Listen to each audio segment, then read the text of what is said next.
इससे पहले मैं आपको बताता चलूँ कि वेरिएबल के बारे में हम पिछले लेक्चर में बात कर चुके थे कि हम उसको डिनोट करते हैं कि इसमें अंग्रेज़ी के जो अल्फ़ाबेट्स हैं ए बी है या एक्स वाई जेड है उससे हम इनको डिनोट करते हैं, यानी उनका फिक्स्ड वैल्यू नहीं होता, उनको हम जब कैलकुलेशन करते हैं तो उनके वैल्यूज़ हम डालते हैं। यहाँ पे एक मैंने छोटा सा एक मैथ का एक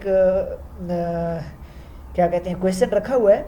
इसमें अगर आप देखें कि ये 4x - 7 इज इक्वल टू 5, यहाँ पे क्या है, यहाँ पे ये जो x है ये वेरिएबल है, इसका कोई वैल्यू नहीं है फ़िलहाल।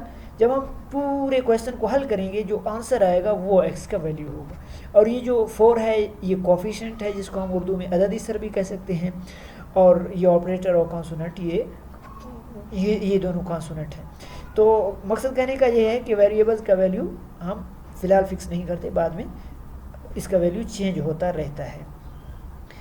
अच्छा, यहाँ पे variable information being express in different way such as, ये आपको बताया जा चुका है कि height of individual, hair colour is called variable, symbol X Y या ए बी इन्हीं में से जाहिर कर सकते हैं। अब हम आते हैं अपने अरिथमेटिक मीन पे।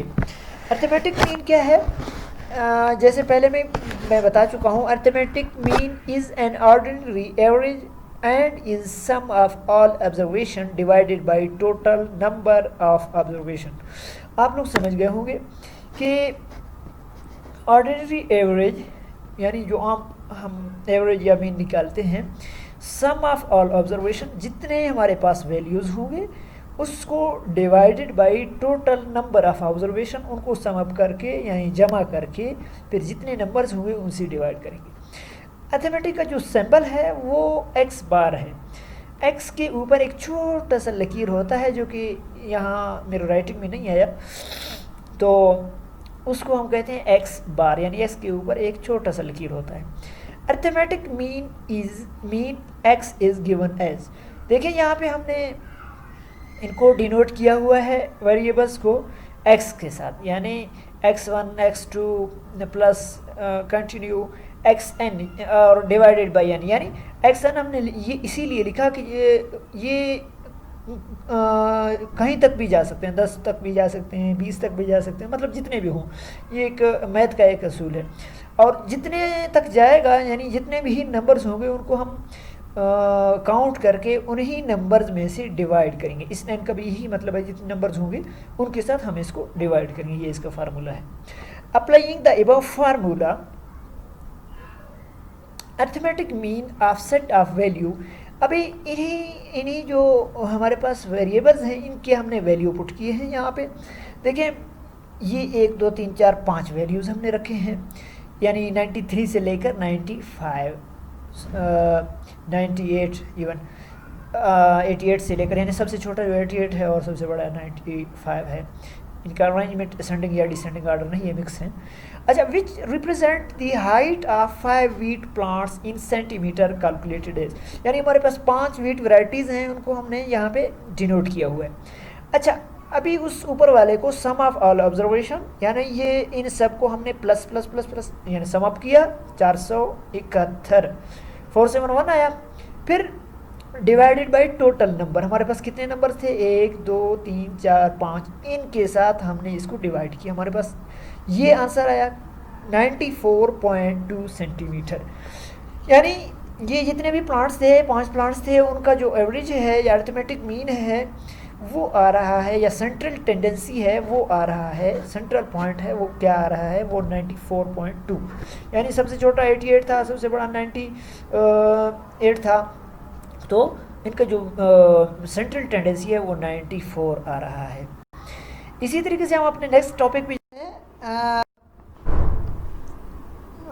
मोड जो है, this is the value that occurs most frequently in the data, यानी वो वैल्यू जो किसी डेटा में बार बार आए, denoted by MO।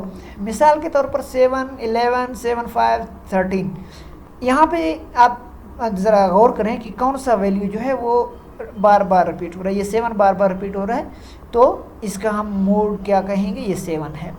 A distribution having only one mode is called unimodal, हमारे पास ऐसा डेटा हो, ऐसा वैल्यू हो जिसमें सिर्फ एक ही जो है वैल्यू बार बार रिपीट हो रहा तो हम उसको यूनी मॉडल कहते हैं। और अगर हमारे पास एक से ज़्यादा हो, एक से ज़्यादा मतलब यहाँ 7 रिपीट हो रहा था तो 11 भी रिपीट हो रहा हो, या इससे ज़्यादा जो डिजिट हैं वो रिपीट हो रहे हैं, तो हम उसको क्या कहेंगे कि ये मल्टी मॉडल है। If the data set has more than 1 it is the multi modal. आप देखें 0 to 6.0 to 19.8। अच्छा, तो variability in sample 2 is greater than sample 1। Sample 1 में जो वेरिएबिलिटी है वो ज़्यादा है, सॉरी सैम्पल 2 में 1 की निस्बत। Although both have the same mean, अगर इनका मीन निकालें दोनों में 12.84 आ जाएगा, but does not tell about spread of values. So dispersion is measured by, फिर डिस्पर्जन के अंदर हमारे पास कुछ सब टॉपिक्स हैं, जैसे रेंज है, मीन है, वेरिएंस है, स्टैंडर्ड डेविएशन है। इन सब के अंदर हम क्या करते हैं, हम डिस्पर्जन को काउंट करते हैं। रेंज हम देखेंगे, रेंज में डिजिट के साथ आगे देखेंगे, मीन डेविएशन देखेंगे, वेरिएंस हम पहले भी टच कर चुके हैं, और मेजर ऑफ डिस्पर्जन करते हैं। इसमें स्टैंडर्ड डेविएशन हमारे पास स्क्वायर ऑफ वेरिएंस को हम स्टैंडर्ड डेविएशन का नाम देते हैं। अभी हम चलते हैं रेंज की तरफ। This is the difference between largest and smallest value in the data. हमारे पास जो डेटा के अंदर वैल्यूज़, दो वैल्यूज़, काफ़ी वैल्यूज़ होते हैं, उनमें एक सबसे बड़ा होता है, एक सबसे छोटा होता है। यहाँ इन वैल्यूज़ में देखें कि 15, 9, 6, 25, 36, 30, ये 30 नहीं है, ये 3 है, ये 3 है, जस्ट 30 नहीं, ये 3 है, और 15। हम क्या करते हैं, जो हमारा ये अगर 3 यहाँ पर गलती से लिखा हुआ है 30, ये 3 है, ये सबसे छोटा है, और सबसे बड़ा ये है 36 है। 36 में से 3 माइनस करते हैं, इसको हम कहते हैं रेंज। ऊपर आप डेफिनेशन में लिखें, difference between largest and smallest value in the data is called range. अच्छा, तो हम क्या करते हैं, तो इसके रेंज का मैं एक एग्जांपल आपको दे देता हूँ। आप किसी मार्केट में आप कहते हैं कि कोई चीज़ लेना हो, आप दुकानदार से या कहीं किसी चीज़ बेचने वाले से पूछते हैं कि यार क्या कीमत है इसका। वो क्या कहता है, आम रूटीन में वो क्या कहता है कि यार आपका रेंज कितना है।